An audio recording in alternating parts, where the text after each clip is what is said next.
Yeah, these are no easy times for Nigerians in Russia and Ukraine, caught in the war in Ukraine, and in particular, the economic and financial impact of the sanctions imposed on Moscow by Western countries and their allies. Let's get an update of the situation on the ground right now as Dr. Godwin Ibe, the chairman of the Nigerians in Diaspora Organization in Russia, joins me live from Moscow. Good evening to you, sir, and thanks for coming through. We really appreciate it coming through tonight.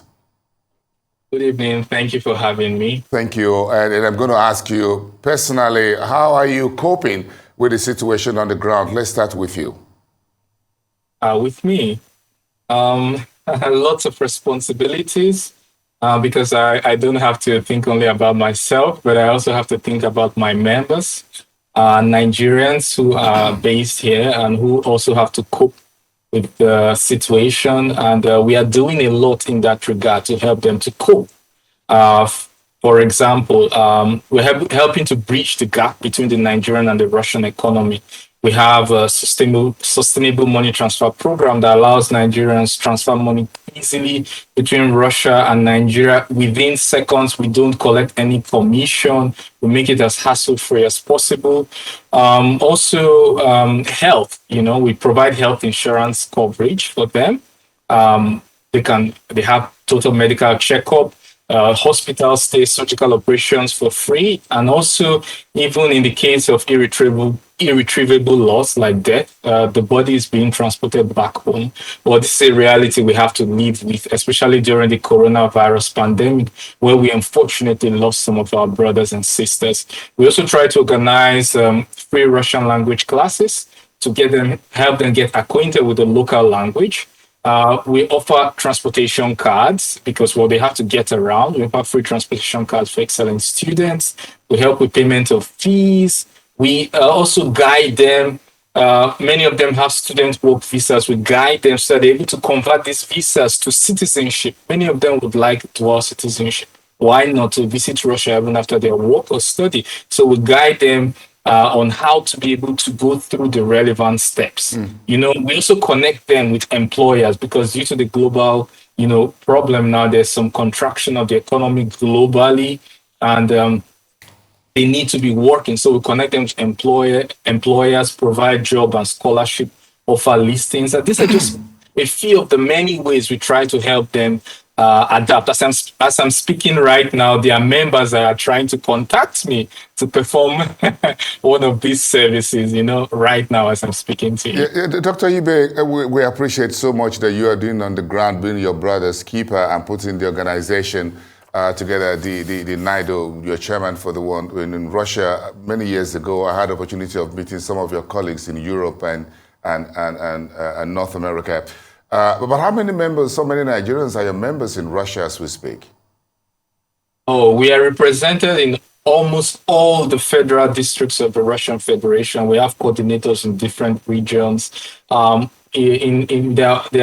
tens of thousands of Nigerians. And as you would expect, not all Nigerians are politically active, but we are able to get at least some thousands that are politically active in terms of promoting the interests of the community, not just their own personal interests. Of course, when you're overwhelmed with personal challenges, it's difficult to think about contribution to the community.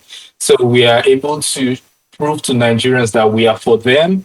We are here to help them adapt and to make maximum use of what is available. So when they believe us, of course, they are ready to support us and to help us in whatever programs we run.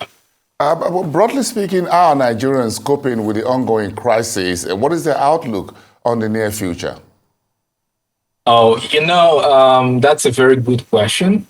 So first of all, I would give credit to the government and the political class for doing such a great job and avoiding the collapse of the economy despite the economic blitzkrieg by the West. They've been able to not only survive the sanctions, but been able to make the ruble the best performing currency in the world. As of this year, it's agreed by all Eastern and Western economists that the ruble is the best performing currency in the world.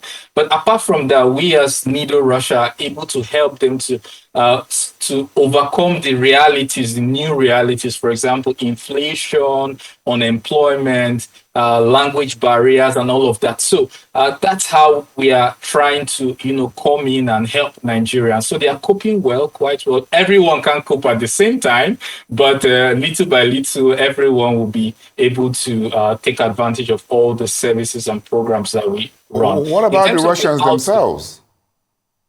Yeah, the Russians are also coping with a new reality of a Russophobic Western world, information warfare and Cold War. Russians are the biggest spenders in Europe in terms of a percentage of their income that they spend on retail, on shopping. But now they are forced to do away with Western goods and services and to look for local domestic alternatives and Eastern alternatives. This is bad for the West. This is bad for the East. This is bad for everybody. So this is the reality. They are trying to adapt to this new reality that's on ground. When you talk about the economy and the financial system with the sanctions, with the global banking system, the Euroclear, for example, and the fact that Moscow can't get through the Europe or the Western world payment system and all of that, what is on the ground? What is being floated? What is being put around for folks to be able to do electronic transactions and things like that, e-commerce and all that? Talk to me. What about Maya, for example? Yes, now trade between Russia. If you're speaking about between Nigerians, I already answered that we have programs that allow for exchange we bridge the gap between Nigeria and Russia economy. So trades, whether you're sending rubles or you're sending naira, you can do it within seconds, very, very quickly. We have services for that. But if you're speaking about national trade, bilateral trade, yes, Russia has required that unfriendly countries do trade with them in their local currency or in rubles, or friendly countries do it in bilateral currency exchange. So they are able to exchange. They're just diverting their trade from west to east. By the way, let's talk about G7, the group of 7 countries that consider themselves the most advanced. They used to have 64% of global GDP in 1970, but as of now, they have just 30% of global economy. Say hello to BRICS. BRICS is now the new force to reckon with. BRICS used to control just 26% of global GDP in 2029, but now they control 36% of global GDP, while G7 controls just a meager 27% in terms of purchasing power parity. Also, the IMF projects BRICS to control 50% of global GDP by just 2030, not very far in the future. Then if you talk about population in terms of doing trade, BRICS already controls 41% of the global population, while G7 controls like just 17%. So it's a good idea for countries like Nigeria to join BRICS, especially as Argentina and Iran have submitted applications. It's good for Nigeria to bridge the gap, join BRICS, accept the Russian payment system, MIECA, to have an alternative, at least for redundancy, and to diversify, to also improve bilateral trade between Nigeria and Russia, and at least have Nigeria will have more alternatives to expand their economy and attract foreign direct investment. Just a quick one. We'll not conclude this conversation without talking about Nigerians in the Ukraine and what they are going through since the war started. What do you know? What can you tell us at this point? Oh, I've been in contact with a lot of them. It's hell on earth for them. But maybe the light at the end of the tunnel is that many of them have migrated westward or eastward. Russia, for one, has provided scholarship to internally displaced students. So if they were studying in Ukraine, they can come to Russia and study for free and get priority in terms of admission. So many of them who are students, I believe many of them are students who go to Ukraine, Nigerians. They are now coming over to Russia to study. For those that went for work, well, they had opportunity to return back to Nigeria or to migrate westwards, for example, or eastern, depending on which they prefer. So I hear less often from Nigeria in Ukraine because many of them have migrated, just to be frank. Interesting. And of course, just a quick one about what your view is about when this war will come to an end. What has been said on the ground in Russia? What is everyone preparing for? What's your outlook here? Quickly. It doesn't. There almost no prerequisites for peace dialogue. It's clear that the conflict can only end by peaceful dialogue. Russia is bent on fulfilling their objectives in the special military operation, and the West is bent on defeating Russia militarily in Ukraine.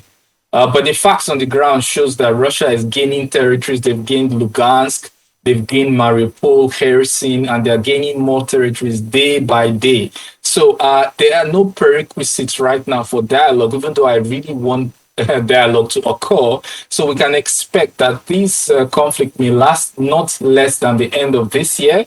And especially in the winter, I believe in the winter, because lots of countries will require Russian gas and oil, they'll be more sobered and more in the mood to talk to Russia and to understand Russia's point of view in these matters.